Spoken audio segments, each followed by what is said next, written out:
there's not a possibility of emptiness. Whenever there's emptiness, that emptiness is filled. And either it will be filled with profound, authentic desire for that which is gorgeous and deep and of service, and holy and stunning and alive, or when that kind of gorgeous desire which is holy isn't there, so instead of desire we get grasping.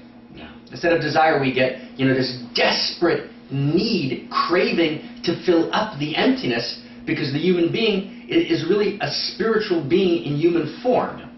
And a spiritual being in human form, by very definition, doesn't tolerate a vacuum.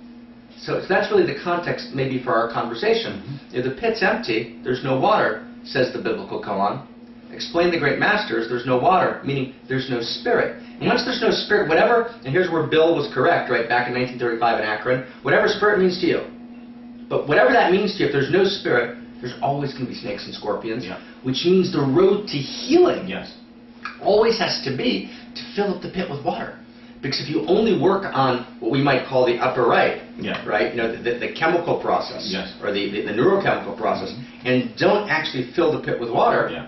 so then ultimately we haven't addressed Yeah. the root of addiction, Yeah. in which case the weeds always grow again. Yeah, and in the case of the addict or someone in recovery from this disease, it is not what you're talking about. It's not a lifestyle choice.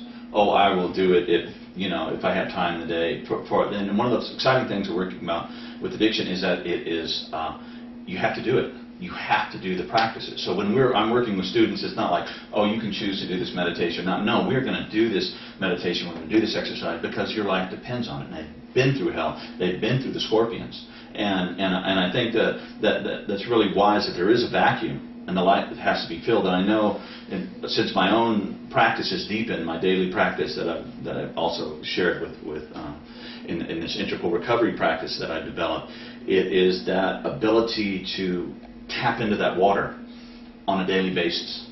In other words, I liken it when I was a wilderness guide, therapeutic wilderness guide for many years, and when we were camping in the winter, in the morning we have to go and break the ice in the pond. Okay, and every morning when I do my prayers, my meditation with the holosync, and I go into these deep brainwave states and these deep meditational contemplative places, which has continued to deepen as I practice. It's like breaking through that water and breaking through that ice and having that water accessible.